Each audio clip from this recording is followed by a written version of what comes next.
So good morning, good morning, good morning. I am Caneisha Berry, your mindset relationship coach. I need you to create a mindset to really learn how to be in marriage or be in a relationship. The thing is, like, we really want life to be easy. We want things to be comfortable, but the good stuff is when you do the work. And so this morning I want to just share about the concept, the idea that the two shall become one as we talk about marriage. Like I forgot to look it up, but I think that it's a biblical concept. It's not necessarily those words are in the Bible, but I did not look that up, so don't hold me to that. But this notion that the two shall become one. One, I want to encourage you that it's a process. Like, it is not you get married, you're so in love that you finally decided you're gonna marry this person. You plan a huge wedding, you put so much time and effort in the wedding. But I want you to start thinking about, what if I put that much time and effort in planning my marriage, not just planning for a day, but planning for a lifetime, and break that up into 2 years. So just like for your marriage, you sat down together, you decided on a date, you decided on a venue, you decided on colors and who you was going to ask to be a part of this wedding. There's like, you decide on how much money you was going to spend. There's a lot that really goes into planning a wedding. I want you to start thinking like that about your marriage. I want you to start deciding, like, who's going to get to be a part of our marriage, who's going to be maybe our marriage mentors. What are our goals for the year? What is it that we want to accomplish? Because let me tell you, setting a goal to be happy and be happily married is a very low goal, and one that will lead to constant disappointment. Because if your only measure for goal, good morning, thank you guys for watching. If your only measure for happy, or your only measure for having a good marriage is happiness, you're going to constantly feel like you're failing, because happiness is not easy to achieve in marriage. Because you got to think about this, the notion that two people are becoming one. And I like to liken it to the idea that if you was remodeling your house and you needed to make two rooms one room, you're going to have to knock down a wall.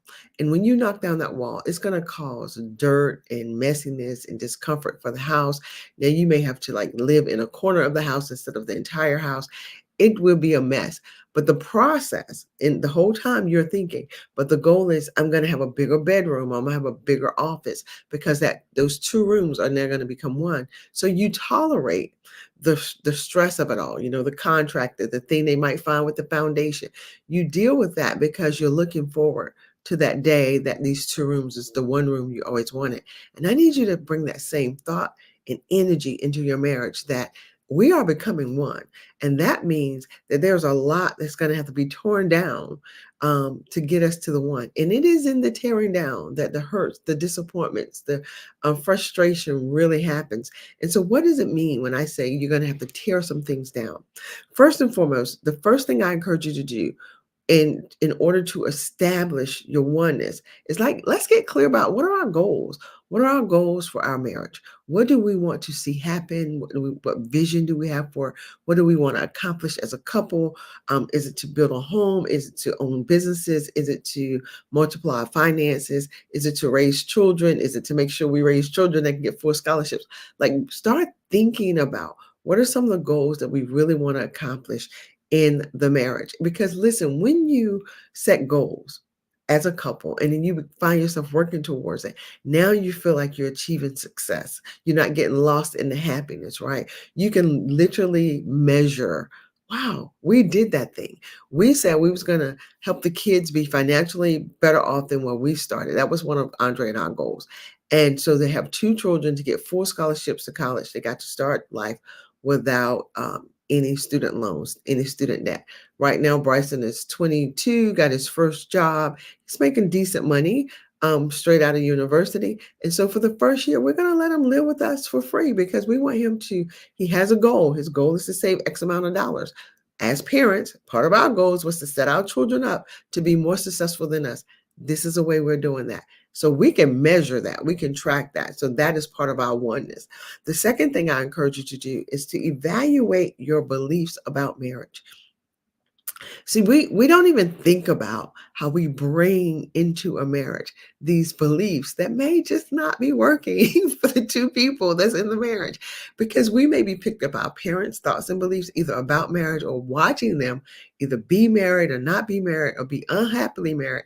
And in our own little minds, we begin to create these ideas and thoughts and rules about what I'm going to do and be as a wife, what I'm never going to do and be as a wife and or husband. And so we need to start asking ourselves, in light of this relationship, in light of this person that I've committed myself to, is this a good idea? Like, is this thought that I have about marriage, does it work for the both of us? Because did it come from my parents? Did it come from society?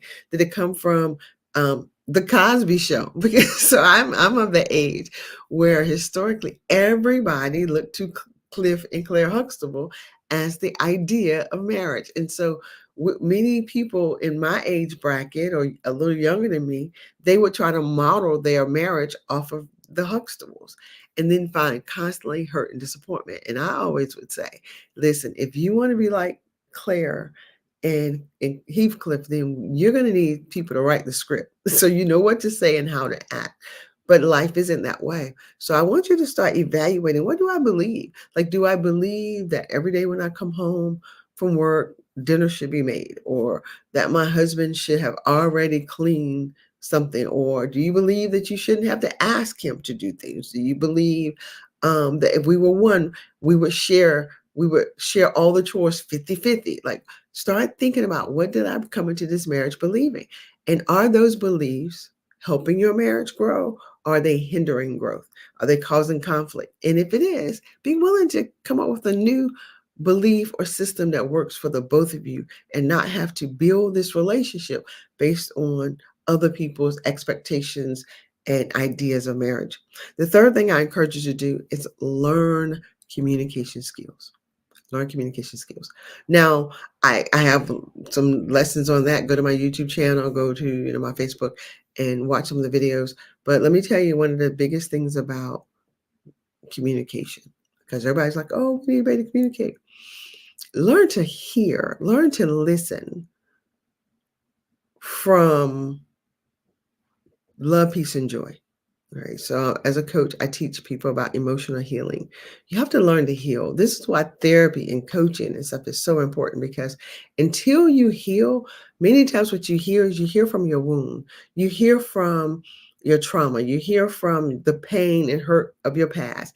And so no matter what a person says, what you hear has to be filtered through your hurt and pain. And so oftentimes you are hearing um, from a perspective that they are attacking. And they may not be, they may be, but they may not be. And so if this is your spouse, I would hope that if you're in a marriage that you decide that you love this person love you, and you committed to that marriage, that you committed to a person who would want to honor you, and that you want to honor. So here's a quick practice. When a person says something, when your spouse says something that really upsets you, right, in the midst of listening closely, I want you to say, what I heard you say was, so that you give them the opportunity to so they can say, yeah, that's exactly what I meant, or that's not at all what I said. Because sometimes we don't hear what a person say. We hear what we think they mean when they said what they said, because we are already mad, upset, hurt, and disappointed. So I need you to get clear about that. That is one of the biggest communication gaps that's happening in relationships. The third thing, what's that? The fourth thing I encourage you to do is establish some really healthy boundaries in your marriage. And that boundary being one that protects your spouse. Okay. So one of the coolest things my dad told me when I first married Andre, he said, Caneisha, never tell me anything bad about Andre. He said, because you will forgive him, but I won't. I will forgive him. I'm going to hold it against him. So don't tell me anything bad about Andre. He's like, my dad is very realistic. He's like, I know y'all are going to have disagreements. I know it's going to be times when things aren't going well. don't tell me the bad things about Andre because I will not forgive him. I will hold it against him. And that really helped me because I did. Like I guarded Dre in that way with my parents. I wasn't so great with doing it with my friends. But when it came to my parents, I never told my parents bad things about Dre because my dad told me, he was like, we won't forgive him. You would have forgiven him. So create in your marriage this boundary of a safe place. Now, I do believe there needs to be someone you can talk to about your spouse. But here's what I want to encourage you to do. Find a friend or a couple or another married person or just someone who values marriage at the level you do it, so that when you have the bad things to say about your spouse, say it to someone who would defend your spouse. Say it to someone who would say to you things like, well, if they was here, what would they tell me about the situation? Don't vent to a person who is going to help you attack your spouse. That's not good. You want to create safe boundaries in your marriage. You really do. I encourage you strongly to think about that and then learn to build that kind of group of people who, when you are sharing, girl, I can't believe he did this to me, that she will say, because she knows he really loves you, well, tell me something good about him, instead of helping you build huge offense against your spouse. Do that. Please do that.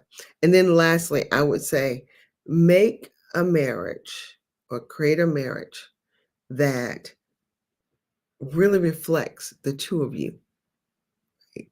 Don't get lost on what other people say marriage should be.